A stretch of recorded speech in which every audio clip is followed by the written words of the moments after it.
Buenas tardes. Bien, en las últimas clases nos hemos enfocado en dos de los grandes monstruos históricos, la inyección SQL y el cross-site scripting. Hemos visto cómo interrogar bases de datos a ciegas y cómo convertir el navegador de un usuario en un arma. Son ataques fundamentales y un pentester que no los domine no es un pentester. Pero el panorama de amenazas cambia, la tecnología evoluciona y los atacantes también. Si nos quedamos pensando que la seguridad web es solo filtrar una comilla simple o un tag de estamos peligrosamente desactualizados. El OWASP Top 10 de 2021 nos lo dejó clarísimo, reflejó un cambio fundamental. El software moderno no solo falla por errores de código simples, sino cada vez más por fallos de lógica y diseño. Los problemas más graves ya no están solo en la implementación, sino en la arquitectura. Hoy vamos a explorar las vulnerabilidades que realmente dominan la web moderna, los fallos que en mi experiencia causan el mayor daño económico y de reputación. Vamos a empezar por el nuevo rey, la vulnerabilidad que escaló de forma alarmante hasta el puesto número 1 del ranking. Broken Access Control o ruptura de control de acceso. Que esté en el número 1 nos dice algo muy simple. Es el error más crítico y más prevalente que existe hoy en día. ¿En qué consiste? En fallos que permiten a un usuario hacer cosas o ver datos que están completamente fuera de sus permisos. Para que entiendan la diferencia, la autenticación es el guardia de un edificio que revisa que usted tenga una cédula para entrar. La autorización o control de acceso es ese mismo guardia revisando que su nombre esté en la lista de invitados para el piso 10. Un fallo de control de acceso es un guardia que le ve la cédula, le deja entrar y luego le permite pasearse por el penthouse presidencial, entrar a la bóveda del subsuelo o meterse a la oficina del gerente, aunque usted solo iba a dejar un paquete en recepción. La forma más común, más descarada, y créanme, más frecuente de este fallo se llama IDOR, Insecure Direct Object Reference, o referencia insegura y directa a objetos. Es un nombre elegante para algo muy tonto. El servidor expone un identificador, un número, y luego se olvida de verificar si el usuario que lo pide tiene permiso para verlo. Piensen en esto y estoy seguro que lo han visto. Se meten a su portal bancario, digamos, del banco Pichincha, del Produbanco, da igual, quieren ver su estado de cuenta. Hacen clic y la URL en su navegador cambia a algo como https://api.bancopacifico.com, /b1 cuentas, 456789 estado. Ese número, 456789, es su número de cuenta. Usted está autenticado, es el dueño de esa cuenta. Todo bien. Pero, ¿qué pasa si usted es un atacante curioso? Toma esa URL y simplemente le cambia el último dígito. Pone cuentas 45679 estado. Si la aplicación tiene un fallo de IDOR, el servidor solo verificará que usted tenga una sesión activa, que esté logueado. Pero nunca verificará que el dueño de esa sesión sea el dueño de la cuenta 456790. Y listo.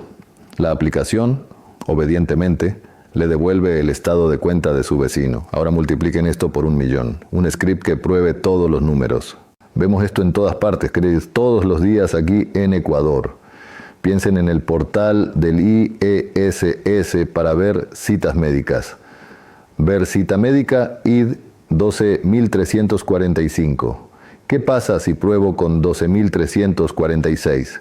¿Puedo ver la cita, el doctor y la especialidad de otra persona? Piensen en un portal de comercio electrónico, como Deprati o Pica.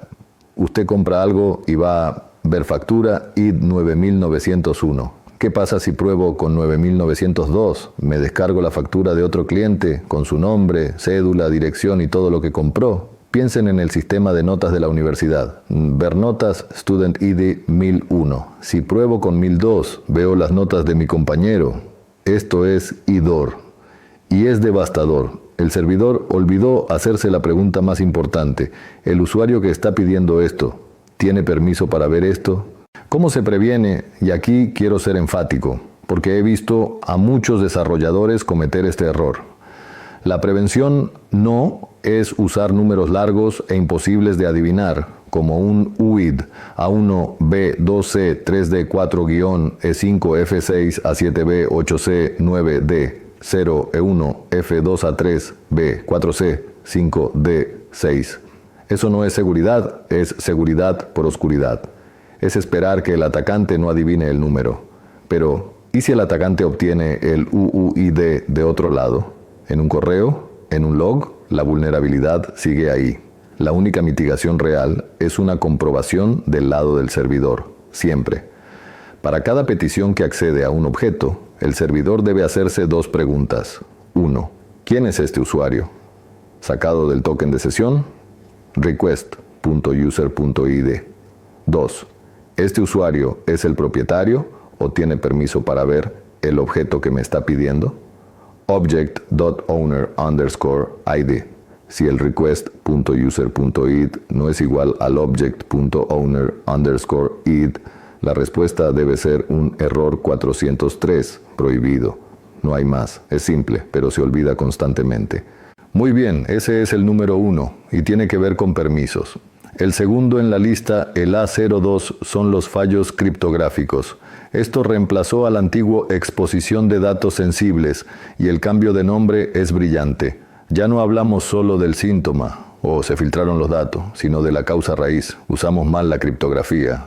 Estamos hablando de usar mal las matemáticas de la seguridad. ¿Cuáles son las causas comunes? Primero, la más obvia y triste, transmisión en texto claro. Es el año 2025. No hay ninguna excusa para que una aplicación web, un portal, lo que sea, no use TLS, es decir, HTTPS, el candadito. Y sin embargo, ¿cuántos de ustedes se han conectado al Wi-Fi gratuito de un centro comercial aquí en Quito, como el Quicentro o en el aeropuerto, y entran a un portal que no tiene el candado, que corre en http://? ¿Qué significa eso? Que el tipo que está tomando café en la mesa de al lado o un atacante en cualquier parte de esa red puede ver absolutamente todo lo que usted envía en texto plano, su usuario, su contraseña, todo. Segundo, almacenamiento en texto claro. Esta es la que me da pesadillas. Es cuando una empresa en Ecuador sufre una filtración de datos y en la base de datos que se riega por internet aparece su correo pepito@hotmail.com y al lado su contraseña p@patito123. En texto plano, eso es negligencia grave. Las contraseñas jamás se almacenan, se hashean. Y eso nos lleva al tercer punto, Namo, un fallo criptográfico más sutil. Hashing inseguro. Un desarrollador inteligente dice, no, profesor, yo sí he hecho las contraseñas, uso SHA-256. Y yo le pregunto, ¿y usaste un salt? Se queda callado. Un salt es un dato aleatorio, único para cada usuario, que se añade a la contraseña antes de hashearla. ¿Por qué? Porque si no usas salt y solo hasheas petito123, ese hash siempre será el mismo. Los atacantes no intentan adivinar tu contraseña, usan Rainbow Tables, que son diccionarios gigantescos de hashes precalculados. Con una Rainbow Table, un hash de SHA-256 sin salt se craquea en segundos. Por eso, para contraseñas, la regla de oro es usar funciones adaptativas, diseñadas para ser lentas, como Argon 2, Script o como mínimo Bcrypt. Usar MD5 o SA1 es un delito profesional, esos algoritmos están rotos. Y el último fallo criptográfico, gestión de claves incorrecta. En mi experiencia de auditoría, esto es pan de cada día. Reviso el código fuente de una aplicación y allí, en un archivo config.js o settings.py hardcodeado, incrustado en el texto, está el usuario y la contraseña de la base de datos de producción. O peor, las claves de la API para la facturación electrónica del SRI. El desarrollador, por pereza, las dejó ahí. Un atacante que logra acceder a ese código, quizás en un repositorio público de GitHub que olvidaron privatizar, no necesita hackear nada. Acaba de entrar por la puerta principal con las llaves en la mano.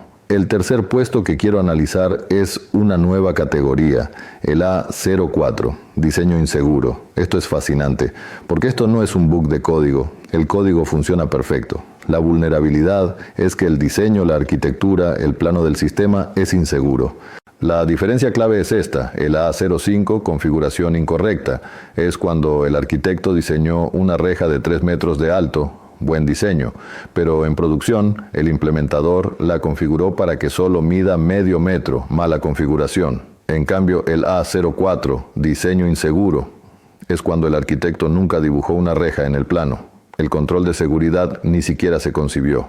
El ejemplo perfecto aquí en Ecuador es la guerra de los cupones y la lógica de negocio. Piensen en las aplicaciones de delivery que usamos todos los días. Rappi, Pedidos Ya o cualquier plataforma de e-commerce. Lanzan una campaña de marketing, usa el código Bienvenido 20 y obtén 20% de descuento. El programador implementa la función del cupón y funciona. Pones el código, te da el descuento, el código no tiene bugs.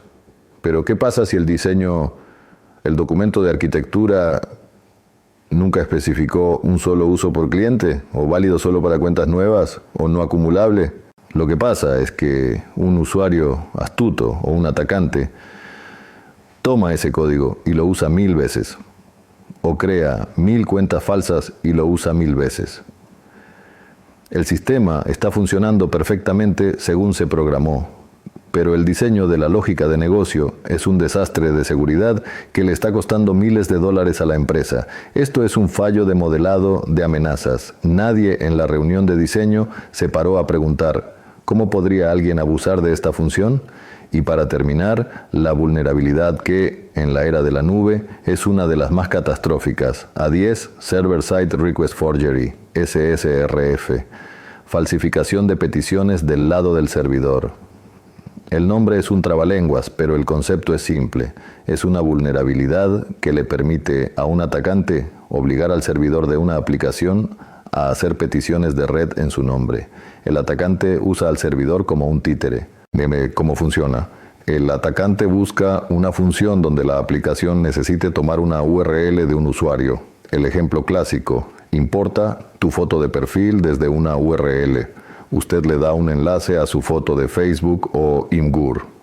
El servidor, obedientemente, va a esa URL, descarga la foto y la pone en su perfil. El atacante, por supuesto, no le da la URL de una foto. El atacante le da una URL interna. Le dice al servidor, oye, ve a http://localhost-admin o a http://192.168.1.1, la IP del router de la oficina. El servidor, que está adentro de la red, detrás del firewall corporativo, hace la petición y, sorpresa, el atacante ahora está escaneando la red interna desde adentro, usando al servidor como un topo. Pero el impacto crítico, el ataque del $1.000.000 del SSRF, es contra la infraestructura en la nube. Hoy en día, casi todas las empresas grandes en Ecuador, bancos, aseguradoras, startups, están en la nube. AWS, Google Cloud, Azure. En la nube, los servidores, las máquinas virtuales, tienen una forma de obtener sus credenciales, sus llaves, sus tokens. Lo hacen pidiéndoselas a una dirección IP mágica, que no es accesible desde Internet, solo desde el propio servidor. 169.254.169.254 es el servicio de metadatos, IMDS. Es como el carné de identidad del servidor. Un servidor le pregunta a esa IP mágica, oye, ¿quién soy y qué permisos tengo? Y el servicio de metadatos le responde, claro, eres el servidor Web App Producción y aquí tienes estas credenciales secretas para que puedas acceder a la base de datos de clientes. Ya ven el problema, ¿verdad? El atacante encuentra la vulnerabilidad SRF de importar avatar y le da esta URL http://169.254.169 .254/latest/metadata/IAM/security credentials/ROL de la máquina. El servidor vulnerable, obediente, le pregunta al servicio de metadatos por sus propias credenciales. El servicio de metadatos felizmente se las entrega y el servidor se las devuelve al atacante pensando que es una foto.